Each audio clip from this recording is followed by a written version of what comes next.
तो चलिए आज हम चलते हैं छत्तीसगढ़ की एक ऐसी सड़क पर जहां कहते हैं कि वदंतियां हकीकत बन जाती हैं। ये उस खौफनाक अनुभव की कहानी है जो उस इलाके की रातों को हमेशा के लिए बदल देती है। कहते हैं छत्तीसगढ़ का अंधेरा वो कुछ अलग होता है। वो सिर्फ रोशनी की कमी नहीं है, नहीं, वो एक गहरा एहसास है। जैसे सड़क के किनारे खड़े पेड़, ये सड़कें और ये सन्नाटा, सब सब जैसे किसी पर नजर रखे हुए हैं।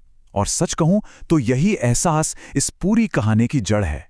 तो कहानी की शुरुआत होती है एक बिल्कुल सुनसान रात में। रायगढ़ से रायपुर के लिए एक प्राइवेट मिनी बस निकली है।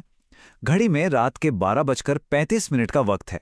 बस में ज्यादा लोग नहीं हैं, बस एक थके हुए ड्राइवर रविंद्र काका और एक थोड़ी सी बेचैन यात्री प्रोफेसर माया। अब प्रोफेसर माया की बेचैनी ना वो धीरे धीरे बढ़ने लगती है। उन्हें महसूस हो रहा है कि बस बहुत ही ज्यादा धीरे चल रही है, जैसे कोई चीज उसे आगे बढ़ने से रोक रही हो। ऊपर से इलाका बिल्कुल वीरान है और उनके फोन का सिग्नल भी गायब है। ये अकेलापन डर को और गहरा कर रहा था। प्रोफेसर की घबराहट को शायद रविंद्र काका भांप गए थे। उन्होंने माहौल को हल्का करने के लिए या शायद चेतावनी देने के लिए उस इलाके से जुड़ी एक पुरानी कहानी सुनानी शुरू की। कोई 30 साल पुरानी एक दुखद घटना, एक गौंटिया की बेटी की कहानी जिसकी मौत ने, कहते हैं, इस जगह को एक श्राप दे दिया था। और यहीं पे जिक्र आता है छलावा का।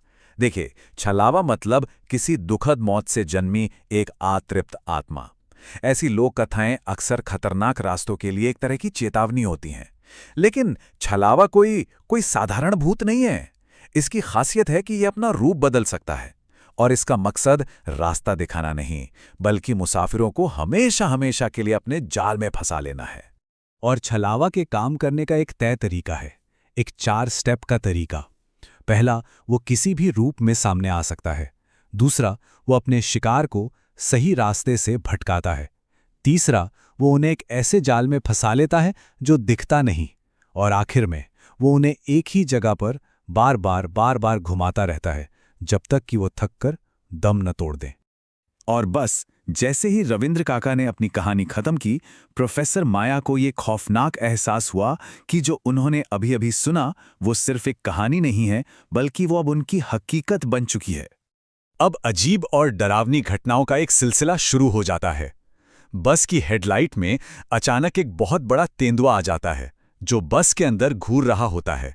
फिर अचानक बस का इंजन बंद पड़ जाता है और तभी उनकी नजर सड़क किनारे एक जंग लगे मील के पत्थर पर पड़ती है। उस पर लिखा है रायपुर 120 किलोमीटर और उस पत्थर पर इंसानी हड्डियों की एक माला लटकी हुई है। अब कहानी का डर सिर्फ बाहर नहीं बल्कि दिमाग के अंदर घुस जाता है। बस में बैठे लोगों को एहसास होने लगता है कि वो एक ही जगह और एक ही समय के एक अजीब से चक्र में फंस गए हैं। एक ऐसा बुरा सपना जो खुद को बार बार दोहरा रहा है।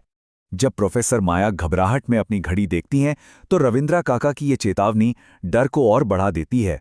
मैडम, घड़ी मत देखिए, यहाँ कुछ भी काम नहीं करता है। ये वो पल था जब हकीकत और तर्क के सारे नियम टूट चुके थे। ये अजीब और गरीब स्थिति तब और भी साफ हो जाती है जब प्रोफेसर अपने कलाई की घड़ी में देखती हैं समय है 1:20। लेकिन उनका मोबाइल फोन वो 1 बजे पर ही अटका हुआ है। मतलब समय खुद एक पहेली बन चुका है और ये इस बात का सबूत है कि वो छलावा के जाल में बुरी तरह फंस चुके हैं। उनकी बची खुची उम्मीद भी तब टूट जाती है जब करीब 15 मिनट तक गाड़ी चलाने के बाद वो उसी टूटे हुए मील के पत्थर और हड्डियों की उसी माला के पास दोबारा पहुंच जाते हैं। अब ये बिल्कुल साफ था, समय और जगह दोनों ही बेमानी हो चुके थे। अब कहानी अपने सबसे डरावने मोड़ पर पहुंचती है। छलावा अब लुका छिपी का खेल छोड़कर सीधे हमले पर उतर आता है। एक आखिरी जानलेवा पीछा शुरू हो जाता है। सड़क के किनारे एक बस स्टॉप पर लाल लिपस्टिक लगाए एक औरत दिखाई देती है। वो बस को देखकर लिफ्ट के लिए हाथ उठाती है। ये छलावा का एक और प्रलोभन था, बस को रोकने का एक और जाल। रविंद्र काका बस नहीं रोकते और फिर खौफ का वो पल आता है जब बस सीधे उस औरत के शरीर के आर पार निकल जाती है।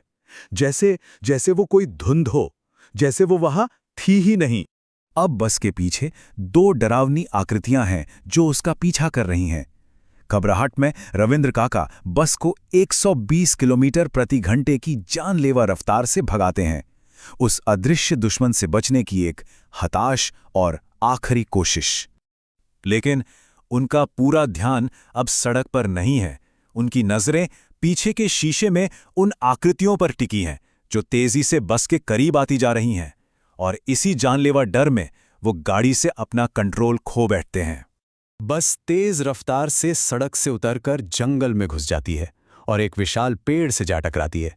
सफर का एक हिंसक अंत होता है और यात्रियों का क्या हुआ, ये गहरे सन्नाटे में डूब जाता है। तो सवाल ये है कि उस टक्कर के बाद उनका क्या हुआ?